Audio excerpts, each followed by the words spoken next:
Hello दोस्तों, कैसे हैं आप। स्वागत करता हूं मैं आपका हमारे ऑफिशियल यूट्यूब चैनल पर शिवम गहलोत। बहुत सारे दोस्तों की डिमांड थी कि सर आपसे गणित पढ़ना है, आपके द्वारा प्रतियोगी परीक्षाओं की तैयारी हमें करनी है। तो उनके लिए आज से हम वीडियो सीरीज स्टार्ट करने वाले हैं, जिसकी शुरुआत हम करेंगे अनुपात और समानुपात टॉपिक से। इसके अलावा हम गणित के सारे टॉपिक इसमें कवर करेंगे, चाहे वो अरिथमेटिक के हो या एडवांस के हो। जो भी क्लास हम डेली लेंगे उसकी शीट, प्रश्नों की शीट हम हमारे व्हाट्सएप ग्रुप में सेंड करेंगे। आप उससे जुड़ सकते हैं, वहाँ प्रैक्टिस कर सकते हैं, और नया क्वेश्चन बने तो हमसे डाउट भी पूछ सकते हैं। तो विशेषकर ये चैनल बनाया गया है शिक्षक भर्ती परीक्षा वर्ग 2, जो वर्तमान में प्रचलित है, जिनके पेपर अभी 2-2.5 महीने के बाद स्टार्ट होने वाले हैं। उसके बाद एसएससी एंड रेलवेज़ की संपूर्ण तैयारी, चाहे वो मैथ्स हो, रीजनिंग हो, करंट अफेयर हो या साइंस हो, ठीक है। और डेली करंट अफेयर्स, आने वाले महीने से हमारा डेली करंट अफेयर नाम का एक वीडियो आने वाला है, जिसमें हम करंट अफेयर की तैयारी करवाएंगे और साथ में जीके को भी समाहित करेंगे। तो आज हम शुरू करते हैं हमारे अनुपात और समानुपात नामक टॉपिक से। वीडियो को पूरा देखिएगा। दो संख्याओं के बीच का संबंध, और वो दो संख्याएं समान इकाई की होनी चाहिए। फॉर एग्ज़ाम्पल समान, आसान भाषा में इसको हम समझने की कोशिश करते हैं। जैसे मान लीजिए लिखा है 2:3, तो इसे हम अनुपात कह सकते हैं। अनुपात हमेशा सरलतम रूप में होता है, इसे हम और सरल नहीं कर सकते। एग्ज़ाम्पल लीजिए 12:18, इसे हम अनुपात नहीं कह सकते, क्योंकि 12 और 18 को हम आसान कर सकते हैं 2:3 में। अब ये अनुपात हो जाएगा, ठीक है। इसके लिए कुछ बातों का हमें ध्यान में रखना पड़ता है। जिन दो चीज़ों की हम तुलना कर रहे हैं वो समान इकाई की होनी चाहिए। जैसे हम कंपेयर कर रहे हैं किलोग्राम को किलोग्राम से करेंगे, और लंबाई को मतलब मीटर को मीटर से करेंगे। मीटर को सेंटीमीटर से कंपेयर नहीं कर सकते। मीटर का अनुपात सेंटीमीटर के अनुपात से हम नहीं बना सकते। दोनों ही चीज़ें जिनकी हम तुलना कर रहे हैं, जिनका हम अनुपात निकाल रहे हैं, दोनों समान इकाई की होना चाहिए। हमारे पास कक्षा में लड़कों तथा लड़कियों की संख्या का अनुपात 7:4 है। यदि कुल विद्यार्थी 121 है तो लड़कियों की संख्या ज्ञात करें। इस सवाल को हम देखते हैं, बहुत ही आसान तरीके से देखेंगे। हम हमेशा ट्राई करेंगे अप्रोच को लेकर, x मान के हम सवाल को हल नहीं करते। हम अप्रोच लगाते हैं, लॉजिक लगाते हैं, और अगर सवाल में कुछ ज़्यादा ही कंडीशन दे रखी है तो हम हिट एंड ट्रायल का यूज़ करते हैं, ऑप्शन के माध्यम से सवाल को करते हैं। क्योंकि प्रतियोगी परीक्षा में समय रहता है कम, इसलिए हम लंबे मेथड पे नहीं जा सकते। तो आइए देखते हैं कैसे करेंगे अपन। उसने दिया है बॉयज़ और गर्ल्स का अनुपात, कितना दिया है 7:4। इसका ये मतलब है कि यदि कक्षा में बॉयज़ 7 हैं तो गर्ल्स कितनी है 4। ये इन दोनों की संख्याओं का एक दूसरे से अनुपात है। बॉयज़ अगर 7 है तो गर्ल्स कितनी है 4। तो अगर हम इन दोनों को जोड़ दें, ऐड कर दें, क्योंकि ये 7 है और ये कितना है 4, तो टोटल कितने हो जाएंगे 11। और इसे हम बोलेंगे यूनिट, क्योंकि ये अभी अनुपात में दे रखा है। हम एक्स नहीं मान रहे, हम मान रहे हैं यूनिट। यदि 7 और 4 11, तो कुल विद्यार्थी कितने हो गए 11। और सवाल में हमको क्या देखे रखा है, कुल विद्यार्थी कितने 121, तो 11 यूनिट बराबर कितने हो जाएंगे 121। यहाँ से हम निकालेंगे 1 यूनिट की वैल्यू, 11 को उस तरफ ले जाएंगे, डिवाइड हो जाएगा, तो 1 यूनिट की वैल्यू आएगी 11 विद्यार्थी, ठीक है। तो हमें क्या निकालना है, लड़कियों की संख्या। लड़कियों की संख्या मतलब यूनिट 4, तो 4 की वैल्यू कितनी आ जाएगी 11 × 4 बराबर 44। मतलब 4 यूनिट की वैल्यू आ गई 44। कक्षा में लड़कियों की संख्या कितनी है 44। अब यहाँ पे आपसे वो कुछ भी पूछ सकता है। कक्षा में लड़कों और लड़कियों के बीच का अंतर भी पूछ सकता है, लड़कों की संख्या भी पूछ सकता है। तो आपको निकालते आना चाहिए कि सवाल में पूछा क्या है हमसे। जो पूछा हो और जो दिया हो उससे कंपेयर करते हैं, और जो पूछा वो हम निकाल लेते हैं, ठीक है। तो ये हमारा पहला सवाल था। देखते हैं अगला। दोस्तों, हम अनुपात के सारे टाइप हमारे वीडियोस के माध्यम से कवर करेंगे 3 से 4 दिनों में, और हर वीडियो के बाद हमारी एक प्रैक्टिस सेट 30 से 40 क्वेश्चन का व्हाट्सएप ग्रुप में सेंड करेंगे, जहाँ आप उनकी तैयारी कर सकते हैं, सेट लगा सकते हैं, और कोई डाउट हो तो हमसे पूछ सकते हैं। और लिंक डिस्क्रिप्शन में मैं हमारे व्हाट्सएप ग्रुप की लिंक सेंड कर दूँगा। आप वहाँ से हमारा group free of cost join कर सकते हैं, जहाँ पे हम एसएससी एंड रेलवेज़ की तैयारी कराते हैं, ठीक है। सवाल देखते हैं। परीक्षा में अश्विन, शिवम और मोहित के प्राप्तांक 3:2:7 के अनुपात में, और अश्विन के अंक कितने हैं 45। तो शिवम और मोहित के अंक हमको ज्ञात करना है। सबसे ज़रूरी है सवाल को समझना कि उसने हमको दिया क्या है और हमसे पूछ क्या रहा है, ठीक है। तो यहाँ पे हम देखते हैं अश्विन, शिवम और मोहित। अश्विन, शिवम, मोहित। कि प्राप्तांक है 3:2:7 के। ये क्या बन गया? ASM, assistant station master.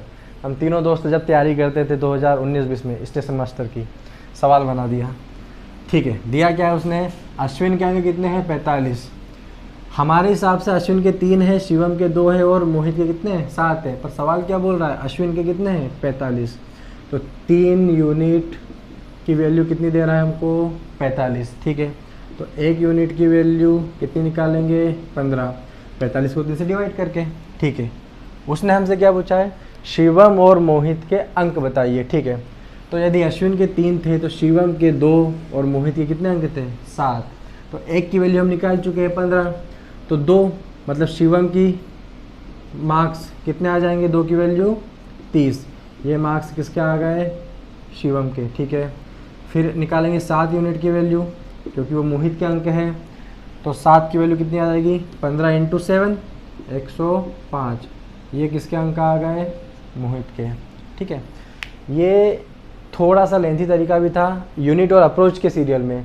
इसी क्वेश्चन को देखते हैं। जब आपकी प्रैक्टिस ज़्यादा हो जाएगी तो आप इसको डायरेक्टली भी हल कर सकते हैं क्योंकि बहुत ही बेसिक सवाल है ये। दिया है अश्विन के अंक 45 है और अश्विन के अंक है कितने? 3। तो 3 की वैल्यू 45। पूछा क्या है? शिवम और मोहित की वैल्यू। 1 की वैल्यू 15, 2 की वैल्यू 30, 15 7 105। मोहित के अंक कितने आ गए? 105। तो आप यदि आपकी प्रैक्टिस बहुत अच्छी है, ज़्यादातर क्वेश्चन आपने लगा लिए हैं, तो आप इस बेसिक क्वेश्चन को अपने माइंड में भी हल कर सकते हैं। प्रतियोगी परीक्षाओं में सबसे ज़रूरी है हमारी स्पीड। जितना जल्दी हम सवालों को सही तरीके से कर पाएंगे उतना ही हमारा रिजल्ट बहुत अच्छा रहेगा। इसके लिए प्रैक्टिस बहुत ज़रूरी है। जब मैं प्रैक्टिस करता था तो टाइमिंग की कमी मुझ में भी थी, लेकिन लगातार प्रैक्टिस से वो समस्या भी मेरी हल हुई है। देखते हैं अगले टाइप का सवाल। हम सारे टाइप कवर करेंगे। अगला सवाल देखते हैं। किसी त्रिभुज की भुजाओं का अनुपात हमको दे रखा है 1/2 अनुपात 1/3 अनुपात 1/5। यदि त्रिभुज का परिमाप 124 सेंटीमीटर है तो सबसे छोटी भुजा हमको ज्ञात करना है। सबसे पहले हम कुछ चीज़ें समझ लेते हैं, जैसे कि अनुपात कभी भी बटे के रूप में नहीं होता। अनुपात हमेशा सिंपलेस्ट फॉर्म में होता है, न वो दशमलव के रूप में होगा कि 1.5 अनुपात 2.7 दशमलव के रूप में भी नहीं होगा, और न वो बटे के रूप में होगा। तो इसे हम पहले क्या करेंगे? सिंप्लीफाई करेंगे। देखते हैं कैसे करते हैं। 3 भुजाओं का अनुपात दिए रखा है 1/2 अनुपात 1/3 अनुपात 1/5। केवल न्यूमरेटर होगा, डिनोमिनेटर नहीं होगा। मतलब हमें डिनोमिनेटर को हटाना है। तो क्या करेंगे? एक ऐसी संख्या मानेंगे जिसके अंदर ये तीनों संख्याएं समाहित हो। कहने का मतलब क्या है? LCM। 2 3 5 का क्या लेंगे? LCM, और क्या कर देंगे सब में? मल्टीप्लाई, जिससे डिनोमिनेटर हमारा हट जाएगा, सिंपलेस्ट फॉर्म आ जाएगा हमारा। 2 3 6 और 5 30। अब ये LCM कैसे लिया? तो दोस्तों अगर आपके पास सारी संख्याएं कोप्राइम्स नंबर है, सह अभाज्य संख्या है जिसका कोई भी कॉमन फैक्टर नहीं है, तो आप इन तीनों का जितनी भी संख्या है उनका सीधे मल्टीप्लाई कर दीजिए। वही आपका क्या होता है? LCM होता है। ठीक है, अगर गुणा करेंगे 30 का, LCM हमारा कितना आ गया? 30 आ गया। तो 30 और 2 15, मल्टीप्लाई कर रहे हैं हम सब में। ठीक है, और 30 3 10, 30 5 6।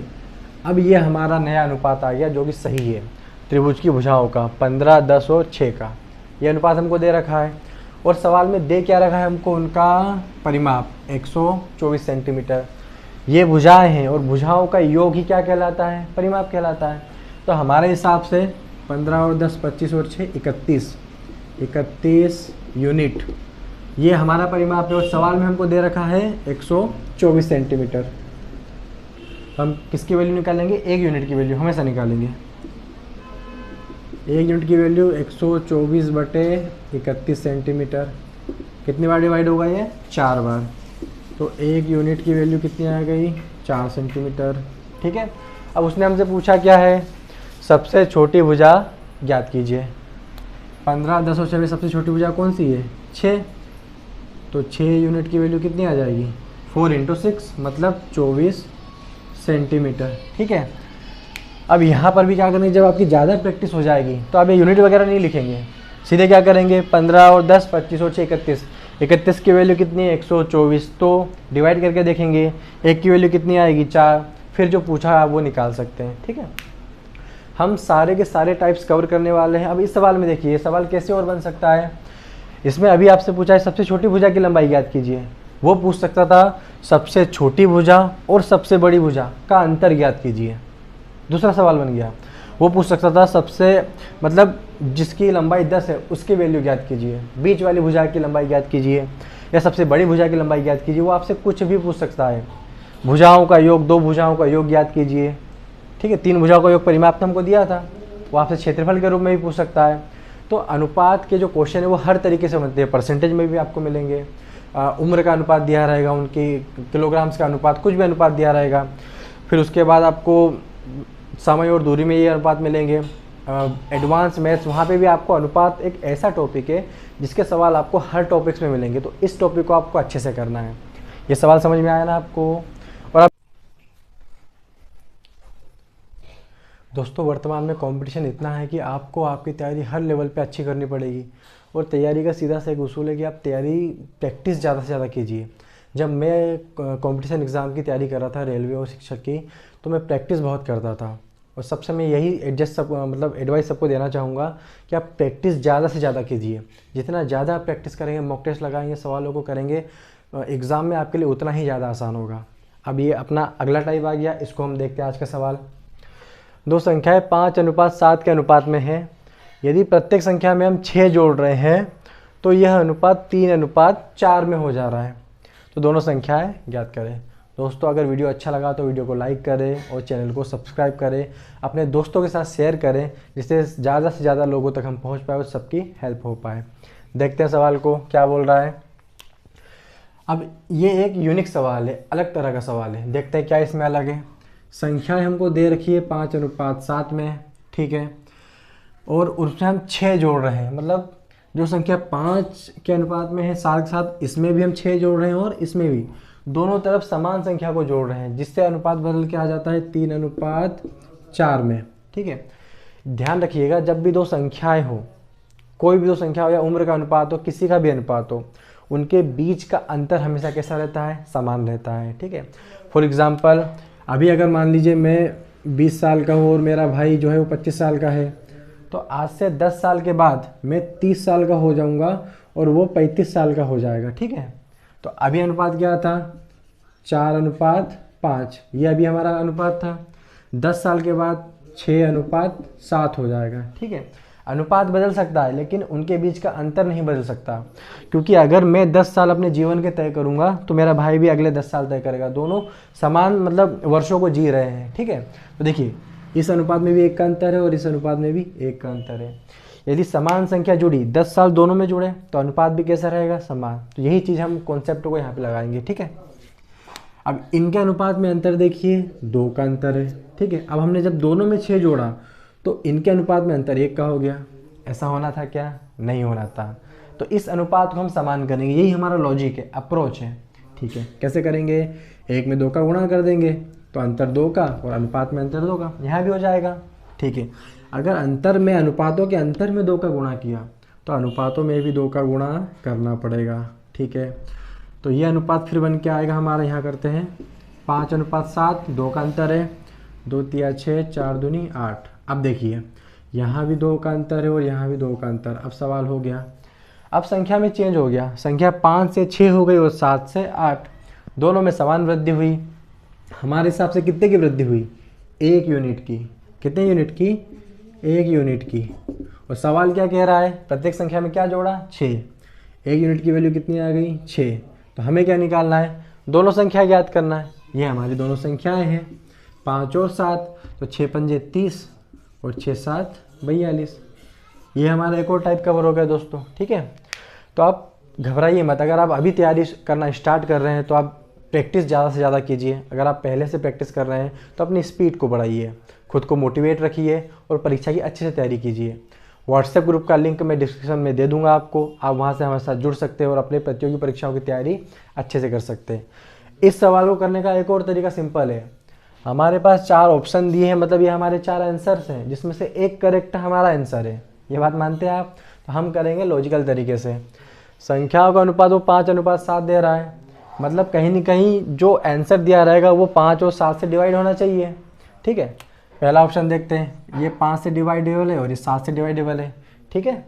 दूसरा ऑप्शन देखते हैं, ये तो 5 से डिवाइड हो रहा है पर ये हो रहा है क्या? नहीं हो रहा है। तीसरा ऑप्शन, ये 5 से हो रहा है, ये 7 से हो रहा है क्या? नहीं हो रहा है, इसको भी छोड़ देंगे। चौथा ऑप्शन, ये 5 से नहीं हो रहा और ये भी 7 से नहीं हो रहा, तो ये भी हमारा आंसर नहीं है। अब जो ऑप्शन हमारे पास निकल के आया, इस पर हम हमारी कंडीशन को सेटिस्फाई कर देंगे। दोनों को कंपेयर कर लेंगे। 5 की वैल्यू 30 है तो 1 की वैल्यू कितनी आ गई? 6। यहाँ भी 1 की वैल्यू कितनी आ गई? 6। अब हम क्या जोड़ रहे हैं? देखिए, जब आपकी ज़्यादा प्रैक्टिस हो जाए तो इस सवाल को आप और आसान तरीके से कर सकते हैं। कैसे? सुनिए, संख्याओं का अनुपात 5:7 दे रहा है, हमारे पास 4 ऑप्शन है, मतलब 4 आंसर है और एक करेक्ट हमारा आंसर है। तो कैसे करेंगे? 5 और 7 का अनुपात दे रहा है, मतलब संख्याएं जो है वो पहली 5 है और दूसरी 7 है, दोनों को उससे डिवाइडेबल होना चाहिए। जहाँ तक जो हमारे ऑप्शन निकल के आएंगे फिर हम उस पर काम करेंगे। पहली 5 से डिवाइडेबल है, दूसरी 7 से डिवाइडेबल है, ठीक है। ये 5 से डिवाइडेबल तो है पर ये 7 से है क्या? ये 18 है, ठीक है, नहीं है, छोड़ दो इसको। ये 5 से डिवाइडेबल है, ये 7 से है क्या? दोनों संख्या होना चाहिए पर ये वाली है, ये नहीं है, तो छोड़ दो इसको। ये 5 से और ये 7 से दोनों ही डिवाइडेबल नहीं है, तो इसको भी छोड़ दो। अब इस पर हमारी कंडीशन निकाल लो। क्या संख्याओं का अनुपात 5:7 है? तो हमने देखा 6 पंजे 30, 6 7 42, हाँ अनुपात तो आ गया। अब बोल रहा है कि सब प्रत्येक संख्या में क्या जोड़ दो? 6 जोड़ दो।